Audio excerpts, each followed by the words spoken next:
My first experience heading to the Alvord Desert. I'm going to be taking this trip with my friend David and his teardrop trailer. Leaving the Willamette Valley. Pilot, co-pilot. You know, I'll keep it between the ditches. Beautiful. 5,000 feet. Wow, everything's beautiful up here. Starting to look like desert. We left Highway 58. We took the cutoff that's heading towards 97. I saw that on a sign back there. Okay. And we're just coming into these lava beds. Highway 97, heading north toward Lapine, and then we're gonna take 31 back southeast. Okay, we're on Highway 31, heading southeast, and David said things about ready to change. These are the last trees you're gonna see for a long time. Scenic byway. Yep, it definitely has changed. Yeah. Now it looks like we're in the desert. Check this out. All right, Fort Rock, Christmas Valley. Here we go.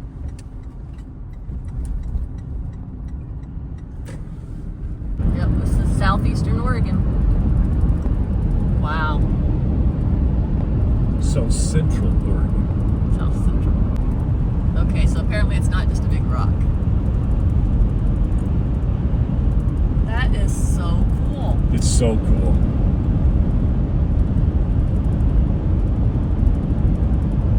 Yep. Oh, that's cool. Fort Rock. Oh, that's cool. General store. Oh, look at that church. And this rift takes up all of Nevada, where the land again pulled apart. Well, it starts right here in Oregon. On the other side of these hills is where the rift either ended or started, whichever way it worked, I don't know. Okay, coming up to another junction. Highway 395. David just said this runs all the way from Canada to Mexico. Okay, another T in the road. So we're leaving 395 and merging onto 20. 20 and 395, there it is. Towards Burns and John Day. And this is just a gas up before we head down to the desert, right? Correcto mundo. All right, here we go. Made it to Burns. We got about another 100 miles south to go.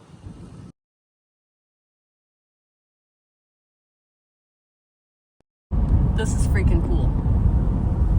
I wish I would have got a picture of this ridge from a distance so you could really see what we're doing here. What'd you call this? And it was an isthmus in a giant lake. Yes. And now we're going up the side of it.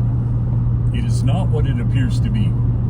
And then when we get to the top of this, you're going to see the Steens Mountains because I can see them over the top. This is so exciting. Big cow. There's snow. Look at that. And we're going to be camping right on the other side of that. So obviously enough water moved through this area to erode this little valley and remove all this rock, all that rim rock, everything was eroded out of here. So that's a tremendous amount of water for a really long time.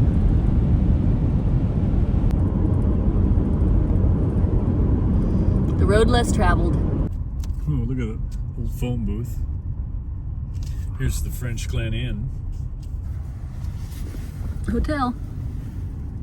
I don't see a whole lot of, I don't see a whole lot of wildlife. But we did see some antelope. Oh, we're starting to climb. Going up. Look at that view. The little teardrops just towing behind. Nice and sweet.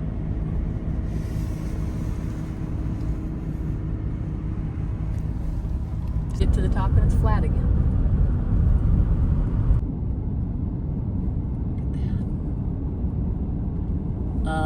Amazing.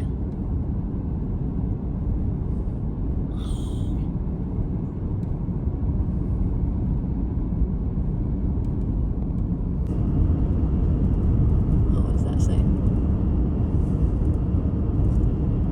That says Fields 2 miles.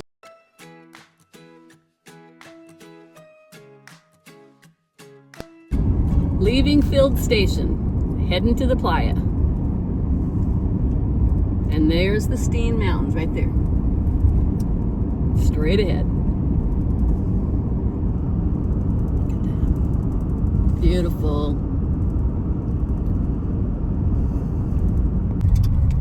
This is 8 hours into our trip.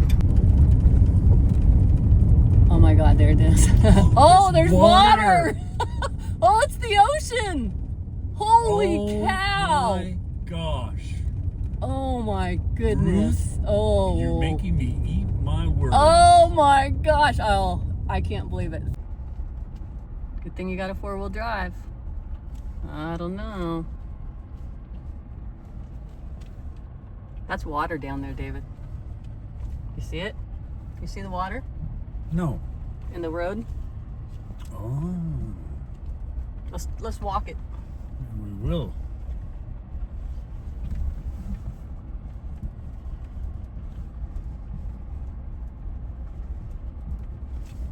Yeah, there's been a lot of water through here. Woo, boy.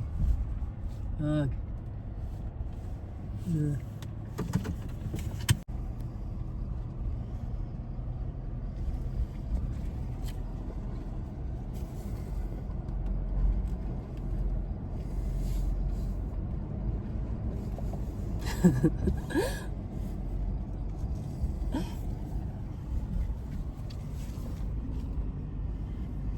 Yeah, this is one for the book.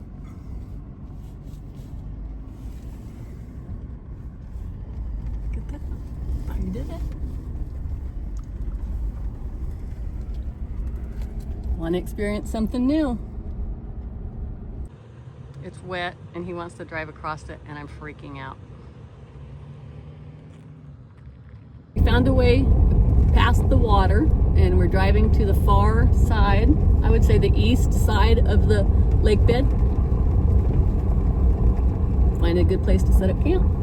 I can't believe you're dragging your trailer through here. Possible campsite. Badger. You seen one? Yeah, so we don't want to be here. Yeah, those little holes. Definitely. Somebody living in them. All right, I think we found our spot in the sun. Look good? I'm looking. It's David working his magic. Amazing camp setup. Damn, it's hot over here. It is hot at the Alvord Desert. Can you imagine that? But it's beautiful. Look behind me. Where's that water?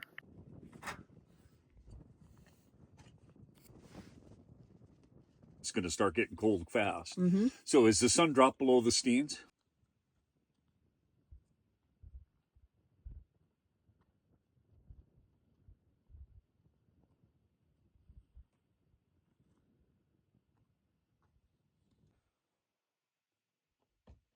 It is so quiet out here. So first night on the Playa. It's quiet. We didn't get much of a beautiful sunset, but it's pretty. The wind isn't too bad. Had a little snack and now we're just settling in for the evening and enjoying the cooler temperature. It was sunny and really warm when we were setting up camp today. So yeah, this is pretty nice.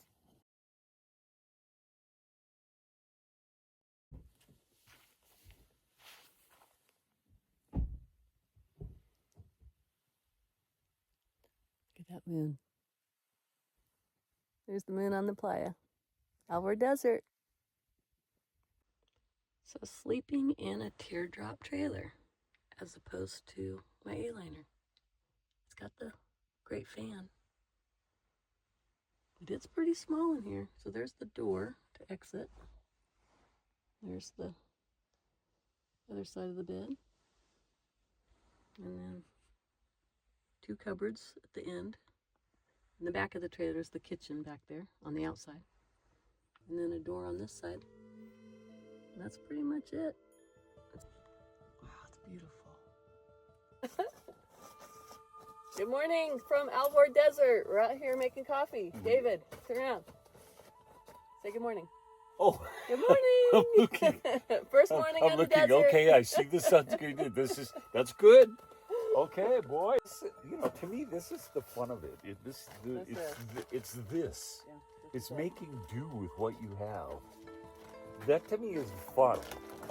I agree 100%. Say, you know, oh, I don't like this because I don't have my recliner or I don't have my microwave or whatever it is. It's just, I mean, okay, you know, to each his own, but you're missing something. Right.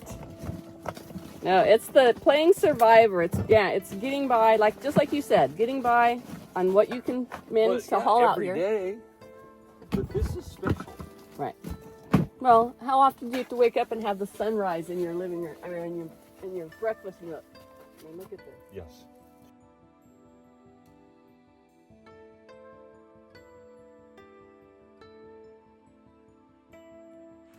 So because there has been so much snow and then warm weather, the Alvord is flooded with water, and so it's still soft and kind of spongy. So driving in, look at our tracks. I don't know, you can see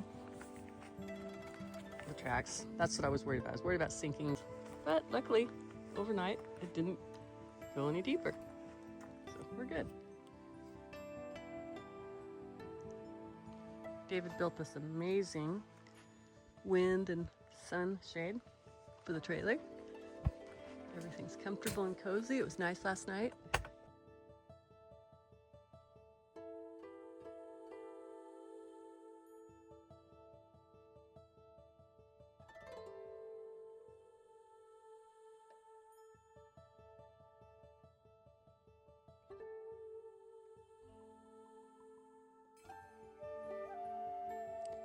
All right, so I'm a rockhound. There's no getting around it. Some of the things I've been finding out here, black obsidian. So these are pieces of arrowhead rock. And I found quite a few cool pieces. Kind of hard to see with my gloves on, but you can see where it's been chipped away.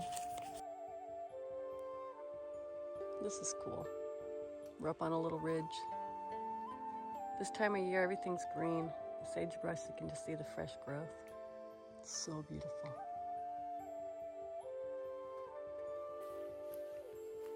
Get those mountains in the background.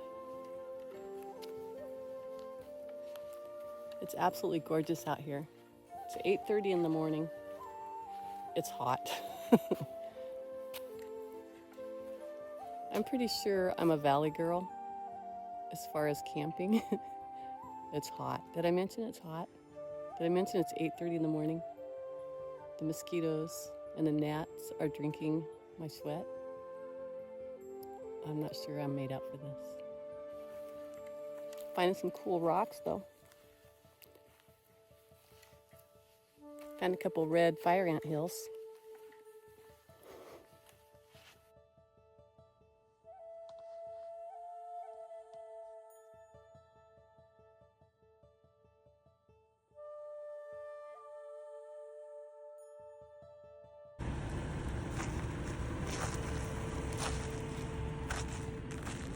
Look at this. This is cool. This is cool.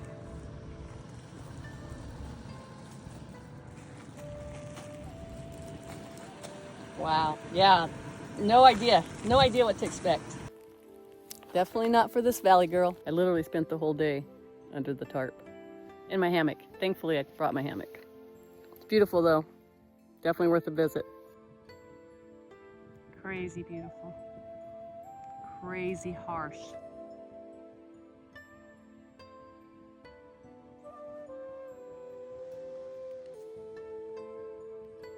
Just incredibly beautiful though. David has been a great host out here. He's been out to this desert many, many times camping. He's a great guide, knows what's going on, loves it. He tolerates the heat very well. So here we are out on the lake bed where it's actually crunchy. It's crunchy. Maybe you can hear it in the video. The power of amplification. Yeah. Yeah, maybe. That's so cool. Maybe. My beautiful friend David. And we're turning. See the background? Turn See like the background? See the background? God, it's so pretty.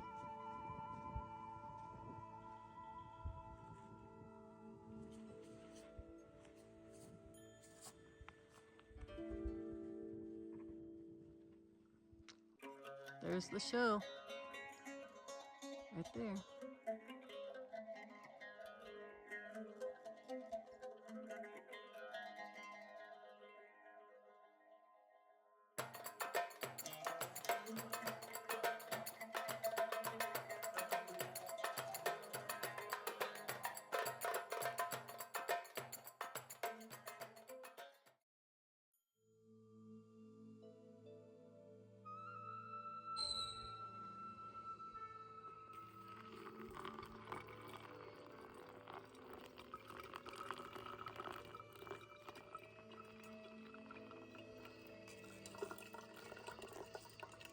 Saturday morning.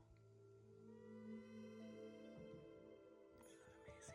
that amazing? Gosh, look at that. Gorgeous. Everywhere you look. Okay, go time. Saying goodbye to the Alvord Desert. It's been wonderful, it's been beautiful, it's been hot, it's been dry, it's been brutal, but it was so worth it. Look at that. It's just amazing. Everywhere you look, every direction. It's gorgeous. But most of all that, just look at that. Doesn't matter if you're in an A-liner or a teardrop. Get out and go camping. It's fun. There's our tracks from coming in. Still see the water out there. This is, looks more compacted too. Wow. Again, David has never seen water in here like this. No. So new experience.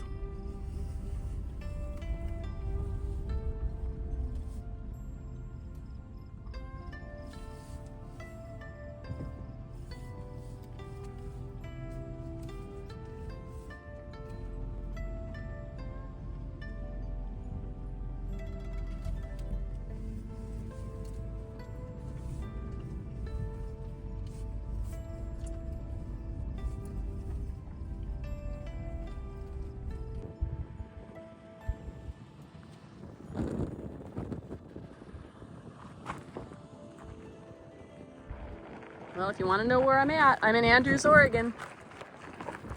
Right there.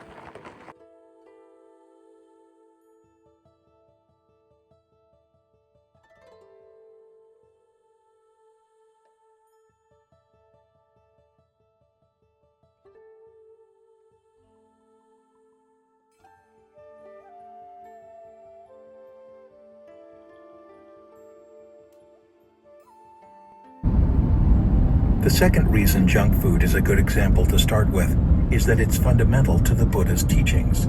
Okay, it can't be literally fundamental to the Buddha's teachings, because 2,500 years ago, when the Buddha taught, junk food as we know it didn't exist. What's fundamental to the Buddha's teachings is the general dynamic of being powerfully drawn to sensory pleasure that winds up being fleeting at best. But the kind I got from evolutionary psychology was the worst of both worlds. The painful self-consciousness without the deep happiness. I had both the discomfort of being aware of my mental afflictions and the discomfort of being ruled by them. Jesus said, "I am the way and the truth and the life." Well, with evolutionary psychology, I felt I had found the truth, but manifestly, I had not found the way, which was enough to make me wonder about another thing Jesus said. that the truth will set you free. I felt I had seen the basic truth about human nature, and I saw more clearly than ever how various illusions imprisoned me. But this truth wasn't amounting to a get-out-of-jail-free card. So is there another version of the truth out there that would set me free? No, I don't think so. At least, I don't think there's an alternative to the truth presented by intense pain and triggers alarm. This road represents the Oregon I love. This is the Oregon I love to visit. This is not the Oregon that I would tell people about. No. Wow. Yeah, that's quite a drive up this little section of 140. Something to prepare yourself if you think you're coming up this way. I wouldn't do it in the winter. That was a trip. This is Highway 140 coming up out of Nevada back into Oregon. We just come down that. You can't really tell in the video, but that road, you can see the glint from the cars at the very top. It's almost like a sheer drop off. Just insane. I wouldn't want to do it in the snow. Here we are. Park Mountain Refuge. There, that was it. There's the Dale Stewart. You never really know if that place is open or not. Kind of cool down there. Just such different terrain than what we're used to in the valley. Wow, very cool. What a fun trip. So diverse, my goodness.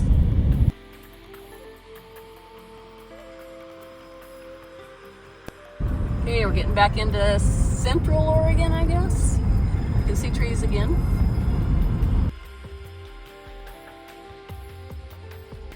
Summer Lake? Summer Lake, yeah, that's where we're heading into Summer Lake.